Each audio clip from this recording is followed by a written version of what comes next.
week's action-packed episode of Naruto Shippuden, Sakura, Choji, and Ino are going to battle against a team of sand ninja who have big, bulging, psychopathic eyes and some pretty interesting abilities. We're also going to get to see the backstory of how Sasuke fought against Karin and Suigetsu for the very first time, and by the end of the episode, you're simply going to be asking yourself, wham bam, what the fuck just happened? Because that was a complete and total waste of time. I did not like this week's episode at all. I will say there was some creativity in the sand ninja that they were fighting against, despite the fact that these sand ninja actually have abilities that we have seen before. However, this episode just didn't really seem like it was going in the right direction, because the last two episodes were all devoted to Ino and her backstory and how she's become a medical sensory ninja, and it seems like we're getting another episode which is going to focus on her and Sakura and their team, and it just feels a little muddled, and I have to keep asking myself, where is the seven-tailed Jinchuriki? Where are the other teams? Why have we not started fighting yet? And why in the hell are we freaking watching a side story with Sasuke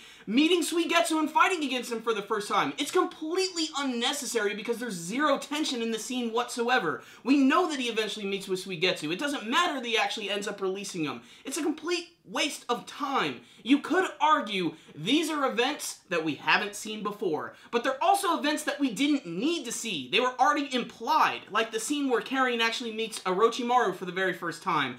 There's a scene where she's getting ready to be kidnapped by these two guys who are people traffickers, and then suddenly out of nowhere, like a freaking bus out of hell, this big freaking giant boa python just slams into them almost comically, and then just sort of hangs out in the background, so poorly animated, so Orochimaru can try to put on his Griffith and try to bring in Karin to her freaking secret organization. It just didn't do anything for me. However, I do want to say again that I did like the designs of the Hidden Sand Ninja. I thought they were really cool, especially that one puppet user who looks suspiciously like Hatsune Miku, but she has this really disturbing, creepy little puppet which looks like this old little girl, and she's able to control it with strings. It has these two kunai blades. It's pretty cool, but honestly, it doesn't do too much.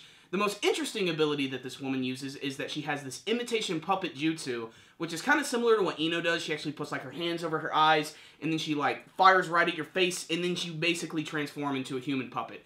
You know, we've seen people controlled with chakra strings, but we've never actually seen them completely controlled, like, through their mind, so that is pretty interesting. You know, we get to see Ino getting taken over, and then when Choji becomes a massive giant, she decides to take over him, which is honestly pretty cool, and the episode does end with Choji finally getting ready to fight against Sakura, but I don't know where this is going, but we all know they're going to be just fine because they're all fine and dandy at the very end of the series, so there really isn't all that much tension there. So what's the rundown? On this week's episode of Naruto Shippuden, this might be an episode for the most hardcore of Naruto fans, but for me, it just didn't do much for me. Basically, it was just more reinforcement of the characters, and I swear to God, every single time there is a scene of Sakura where she is talking about Naruto and Sasuke being ahead of her and how she's constantly always having to be behind them, that makes me so angry, because that seems like that's like her only line at this point in the series, and Sakura deserves so much more than that. She deserves so much more better action and treatment and characterization, and they're not giving it to her in this filler arc. And frankly, I'm starting to hit filler fatigue. You know, at first, I was really excited for this Chunin exam arc because it's going to be a great way to introduce some brand new characters that we've never seen before, expand on them, and have them fight against our old favorite characters. But instead, they're just focusing on the old characters and showing us shit that we've already seen before, and it's completely unnecessary. I already know I'm going to be catching so much flack for this review because I know there's going to be a lot of hardcore Naruto fans out there who are going to like this episode, who are going to like the fact that they got to see those Sakura flashbacks where she was learning to conserve her chakra for an ability that we've already seen in the war, or that scene at the end of the episode where inexplicably Karin just summons this big freaking giant chain from her chest, which is very similar to Kushina. This is basically just to reinforce yet again, and that is the key word here is reinforcement, is that she is a member of the Uzumaki clan. We already knew that, and we didn't need to see a new ability from Karin because she's not even going to be able to use it. She's never going to use it at all, unless maybe it just shows up inexplicably in part 3 of the series, but that's all speculation. What I will say is, I was really excited for this episode. The preview completely shocked me because I thought it was going to have really good animation, and there were some times when it did. But for the most part, there was just a lot of stiff movement and a lot of just weird artwork, and it just didn't work for me. What I will say is, if you've been following the Chunin exam arc, watch this episode. You might get something out of it. There might be something there that you really like. If you're a fan of either Karin or Suigetsu or Sasuke, maybe you'll like that. But I felt like that whole part of the story didn't even need to be included in there, and they could have included that as a filler way back in the day. Of course, they weren't thinking about that at this time, and they didn't realize they were going to be making a Part 3, a Boruto movie, and they had to sort of resource all of their animation teams to other people, so they have to extend the series out a little bit more.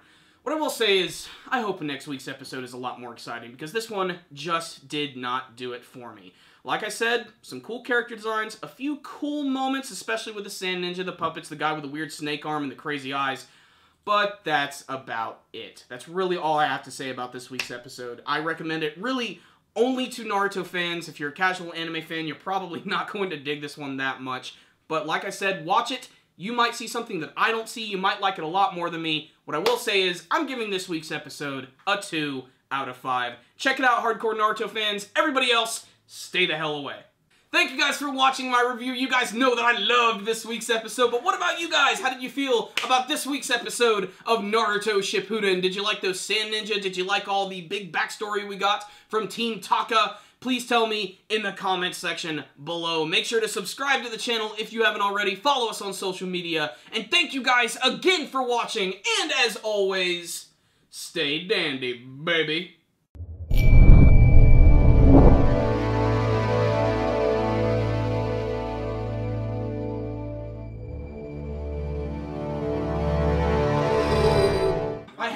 I had to be honest. I'm not gonna lie. I'm not gonna be a fucking Narutard and tell people that you should fucking watch this 5 out of 5.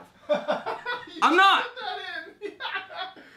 Hi, Christian. Hello, everyone. This episode is so bad, Christian didn't even want to be in the review! No.